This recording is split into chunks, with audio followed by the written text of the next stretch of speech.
ಜ್ಯೋತಿಷ್ಪಥ ಚಾನಲನ್ನು ವೀಕ್ಷಿಸುತ್ತಿರುವ ಆತ್ಮೀಯರಿಗೆಲ್ಲ ಸ್ವಾಗತ.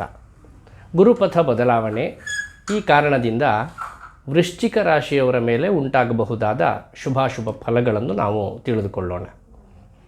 Indian standard time ಇದರ ಪ್ರಕಾರ ಹೇಳುವುದಾದರೆ 2/6/2026 3:19 AM ಈ ಸಮಯಕ್ಕೆ ಸರಿಯಾಗಿ ಇದುವರೆಗೆ ಮಿಥುನ ರಾಶಿಯಲ್ಲಿ ಇದ್ದ ಗುರು ತಾನು ತನ್ನ ಉಚ್ಚ ಸ್ಥಾನವಾದ ಕರ್ಕಾಟಕ ರಾಶಿಯನ್ನು ಪ್ರವೇಶ ಮಾಡ್ತಾ ಇದ್ದಾನೆ.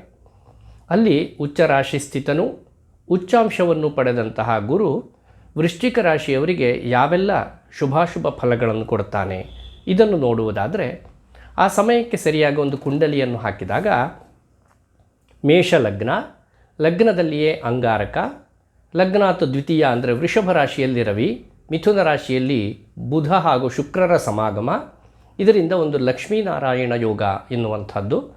ಕರ್ಕಾಟಕದಲ್ಲಿ ಗುರು, ಸಿಂಹರಾಶಿಯಲ್ಲಿ ಕೇತು ಹಾಗೂ ಧನುರ್ರಾಶಿಯಲ್ಲಿ ಚಂದ್ರಯುಕ್ತ ಮಾಂದಿ ಮತ್ತು ಕುಂಭರಾಶಿಯಲ್ಲಿ ರಾಹು, ಮೀನರಾಶಿಯಲ್ಲಿ ಶನಿ. ಈ ರೀತಿಯಾಗಿ ಗ್ರಹಸ್ಥಿತಿ ಇದೆ. ಇದನ್ನು ಅನುಸರಿಸಿ ಫಲಾಫಲಗಳನ್ನು ಹೇಳುವುದಾದರೆ, ನವಮದ ಗುರು ವೃಶ್ಚಿಕ ರಾಶಿಯವರಿಗೆ ಭಾರ್ಯಾಪುತ್ರ ಧನಾಗಮೋ ನಿಪುಣತ ಸಿದ್ಧಿಶ್ಚ ಕರ್ಮಾಜ್ಞಯೋ. ಇದುವರೆಗೆ ಗುರುಬಲದಿಂದ ವಂಚಿತರಾಗಿದ್ದೀರಿ, ಜೊತೆಗೆ ಪಂಚಮ ಶನಿಯ ಕಾಟ ಬೇರೆ ಇತ್ತು. ಈ ಎಲ್ಲ ಕಾರಣಗಳಿಂದ ಜೀವನದಲ್ಲಿ ಅನೇಕ ವಿಧದ ಸಂಕಷ್ಟಕ್ಕೆ ಒಳಗಾದಂತಹ ನಿಮಗೊಂದು ಸಂತೋಷದ ಕಾಲ ಅಂತ ಹೇಳಿದರೆ, ಕುಟುಂಬದಲ್ಲಿ ಅತಿಯಾದಂತಹ ಸಂತೋಷದಿಂದ ಕಾಲ ಕಳೆಯುವಂತಹ ಒಂದು ಯೋಗ ನಿಮ್ಮನ್ನು ಹುಡುಕಿಕೊಂಡು ಬಂದಿದೆ. ಜೊತೆಗೆ ಧನಾಗಮ ಹಾಗೆ ಕಾರ್ಯ ನೈಪುಣ್ಯತೆ ಎನ್ನುವಂಥದ್ದು ನಿಮಗೆ ಸಿದ್ಧಿಯಾಗಿ ಎಲ್ಲೆಡೆ ನಿಮಗೊಂದು ಶ್ಲಾಘನೆ ಎನ್ನುವಂಥದ್ದು ಬಂದು ಒದಗುತ್ತೆ. ಜೊತೆಗೆ ನೀವು ಆಡಿದಂತಹ ಮಾತುಗಳನ್ನು ಮಾಡುವುದಕ್ಕೆ ಒಂದಷ್ಟು ಜನರು ಸಿದ್ಧರಾಗುತ್ತಾರೆ. ಷಷ್ಠದ ಕುಜನ ಕಾರಣದಿಂದ ರಿಪುಕಲಹ ನಿವೃತ್ತಿಂ ರೋಗ ಶಾಂತಿಂಚ ಷಷ್ಠೆ. ಇದುವರೆಗೆ ಮೇಲಿಂದ ಮೇಲೆ ಶತ್ರುಬಾಧೆಯಿಂದ ಬಾಧಿತರಾಗಿದ್ದೀರಿ, ಅದೆಲ್ಲವೂ ಕೂಡ ಶಮನಗೊಳ್ಳುವಂತಹ ಕಾಲ. ಯಾಕಂದರೆ ಜನ್ಮಾಧಿಪತಿ ಮತ್ತು ಷಷ್ಠಾಧಿಪತಿಯಾದಂತಹ ಅಂಗಾರಕ ಷಷ್ಠದಲ್ಲಿ ಕೂತು ಶತ್ರುಧ್ವಂಸ ಎನ್ನುವಂತಹ ಯೋಗವನ್ನು ಉಂಟು ಮಾಡ್ತಾ ಇದ್ದಾನೆ. ಸುದೀರ್ಘವಾಗಿ ಬಾಧಿಸುತ್ತಿದ್ದಂತಹ ರೋಗ ಬಾಧೆ ಇನ್ನಿಲ್ಲವಾಗುತ್ತೆ. ಅಷ್ಟಮದ ಬುಧನ ಕಾರಣದಿಂದ ವಸ್ತ್ರ ಧನಲಾಭ ಹಾಗೂ ದಿವಸಕ್ಕೂ ಕೂಡ ಹರ್ಷ ಹೆಚ್ಚಾಗುತ್ತಾ ಹೋಗುವಂಥದ್ದು. ಕೆಲವರು ಸಂತಾನಾಪೇಕ್ಷಿಗಳಿಗೆ ಒಂದು ಒಳ್ಳೆಯ ಯೋಗ ಅಂದರೆ ಸಂತಾನ ಯೋಗ ಇದೆ. ಅಷ್ಟಮದ ಶುಕ್ರನ ಕಾರಣದಿಂದ ದುಃಖನಾಶ, ಬಂಧು ಮಿತ್ರ ಸಮಾಗಮ ಎನ್ನುವಂತಹ ಯೋಗ.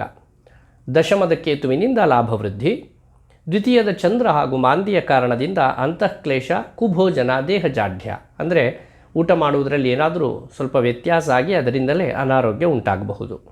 ಚತುರ್ಥದ ರಾಹುವಿನ ಕಾರಣದಿಂದ ಸುಖಹಾನಿ, ಪಂಚಮದ ಶನಿಯಿಂದ ಕಾರ್ಯಹಾನಿ, ಮನಸ್ತಾಪ, ಜ್ಞಾತಿ ಕಲಹ ಎನ್ನುವಂಥದ್ದು ಅಂದರೆ ಬಂಧುವರ್ಗದಲ್ಲಿ ತಮ್ಮ ಕುಟುಂಬ ವರ್ಗದವರಲ್ಲಿ ಒಂದು ಸಣ್ಣ ಕಲಹ ಏರ್ಪಡಬಹುದು. ಸಪ್ತಮದ ರವಿಯ ಕಾರಣದಿಂದ ಉತ್ಸಾಹ ಭಂಗ ಮತ್ತು ರೋಗಪೀಡೆ. ಭಾಗ್ಯದಲ್ಲಿ ಉಚ್ಚ ಗುರು ನಿಮ್ಮ ರಾಶಿ ಹಾಗೂ ಭ್ರಾತೃಭಾವ ಮತ್ತು ಪುತ್ರಭಾವವನ್ನು ನೋಡ್ತಾ ಇದ್ದಾನೆ.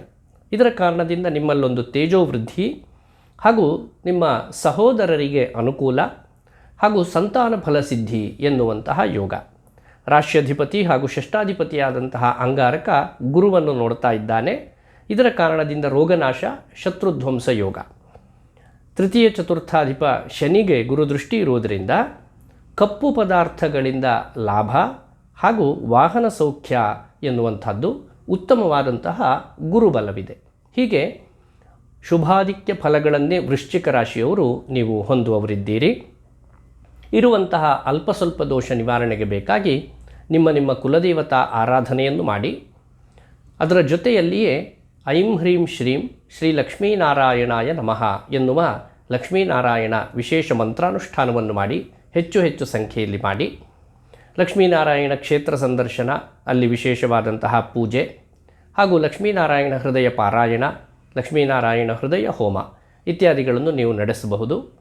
ಹಾಗೂ ಶಿವಪಂಚಾಕ್ಷರಿ ಓಂ ನಮಃ ಶಿವಾಯ ಎನ್ನುವಂತಹ ಮಂತ್ರವನ್ನು ಹೆಚ್ಚು ಜಪಿಸುವುದರಿಂದ ಇರುವಂತಹ ಎಲ್ಲ ಅನಿಷ್ಟ ಫಲಗಳು ನಿವಾರಣೆಯಾಗಿ ಶುಭ ಫಲಪ್ರಾಪ್ತಿಯಾಗುವುದರಲ್ಲಿ ಯಾವುದೇ ಅನುಮಾನವಿಲ್ಲ.